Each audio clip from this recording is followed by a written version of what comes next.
I am at the Zoar #1 kitchen dining area, the large building, right, the residence for the older people of the village originally, kind of like a nursing home or a assisted living idea, but they didn't do that, so the Joseph Miller, the trustees, and their families lived here. There would have been about 15, 18 living in the house, and for them to eat, they did construct a separate building as a kitchen, which has an overhead to kind of keep older people from becoming wet or cold or anything like that. So we are going to be stepping inside to the dining room. Follow me.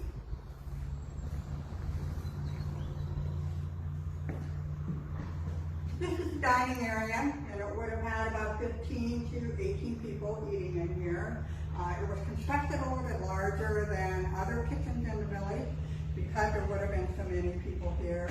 And they generally ate anywhere, usually about 5 meals a day. They would start very early in the morning and maybe have a cup of coffee or some cider, and maybe a loaf of bread or a piece of bread before they went out to do some outside chores, and then they would come back and have a good hearty breakfast. And everything was based around the season. So this time of year, they probably would have been outside very early, and some of the meals were taken out to them at the field. So they didn't all eat in here necessarily all at the same time. They would have had their lunch, and then a mid-afternoon snack, an easy supper, and then maybe a snack before bread. Now I do have a table set up similar to what they might have had. They had a lot of fruits and vegetables in their diet.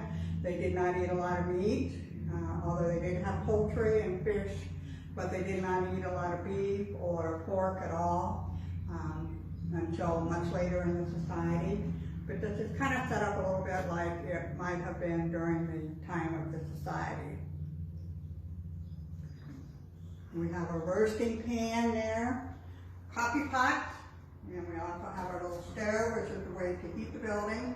This is actually constructed here, and it's very efficient with a area for the wood to go in for the fire, and then a little oven area that things could be kept warm, or you could keep a pot of coffee hot while you're waiting to serve the diners.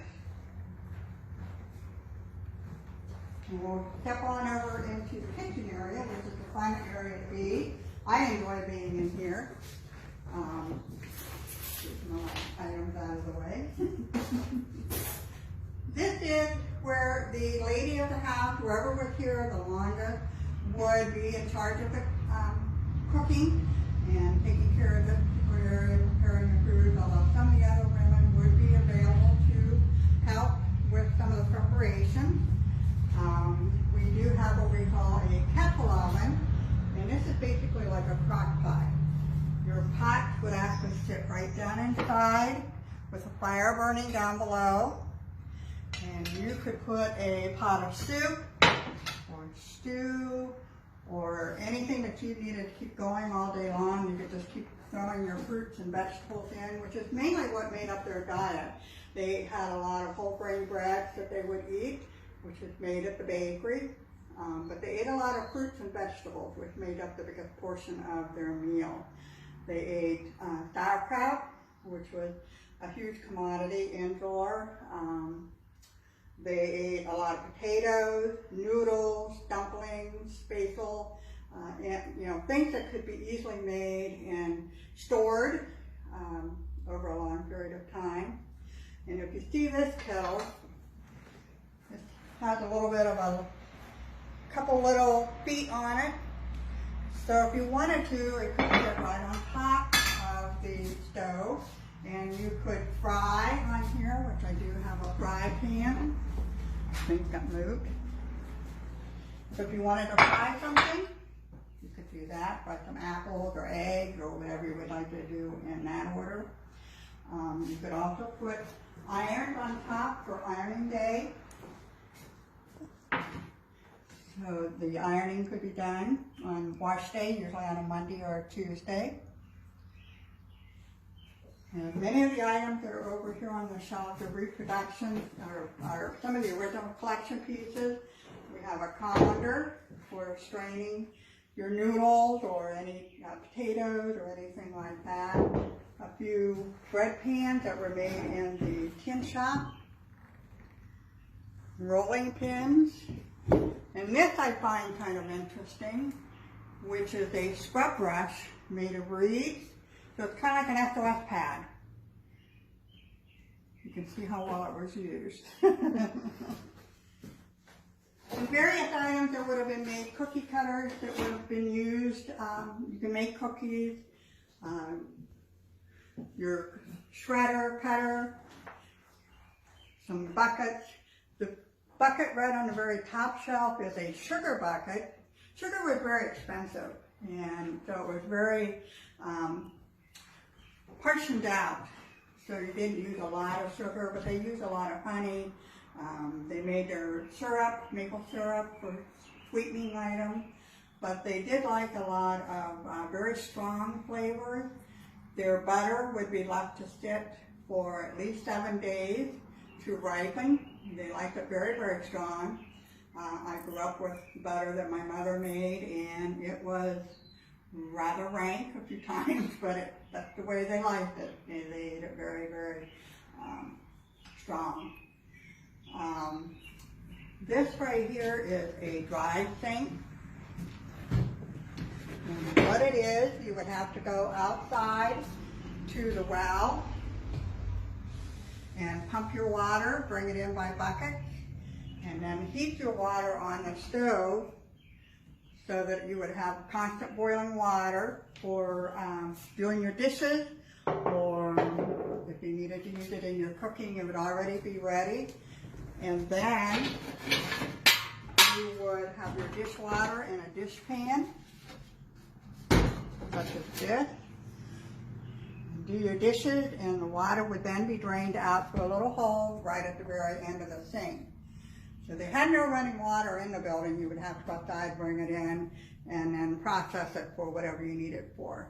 And they always had a pot of water, hot water going, so they could either make their coffee, their tea, wash dishes, which was a constant job to keep going.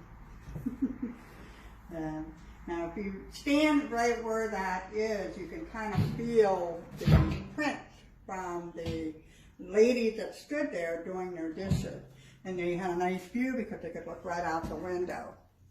And it has been said that because of the broken pottery, we believe that sometimes the windows being open for air, the pottery was just tossed right outside. Just during the when they did the restoration work in this building, they found a lot of pottery shards outside the window, and that's how we know what kind of pottery they used here, and we do have a collection that represents that, which is some of what we have here. One of the jobs for the ladies here, the oldest one, was to take care of the spices. Spices were expensive and had to be shipped in, and we have what we call a spice cupboard.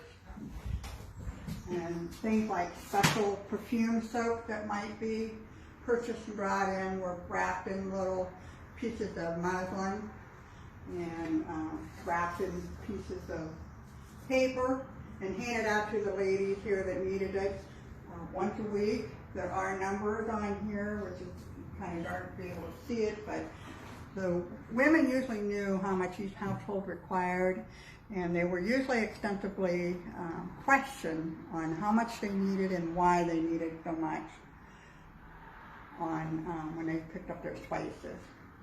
Now this is a cool little invention of the separatists. This is an egg boiler. Eggs were a portable snack food that could be taken to the field and would give them enough protein and stamina to keep going while they're working. And you would put boiling water right down inside, put your eggs in your rack, stick it right down in here, and let it hard boil. This is kind of a fun little have an apple peeler. Apples were a big commodity in Zoar too, where they made a lot of apple butter, apple snicks for pie. They would cut up apples and throw it in their soups for apple flavored, like carrot soup. So that was an easy way to just crank away and have your apple. And hopefully in the future, we will be doing some more cooking demonstrations so you can actually see how the ovens work. And we will be cooking various food products. Maybe try to even do a pie in a Dutch oven. And so if you'd like to come back and visit with us and see how we handle it, if you have any questions, or if you would like to see some specific thing like making noodles or maple soup or something like that, just let us know, call the site, and we can try to accommodate you.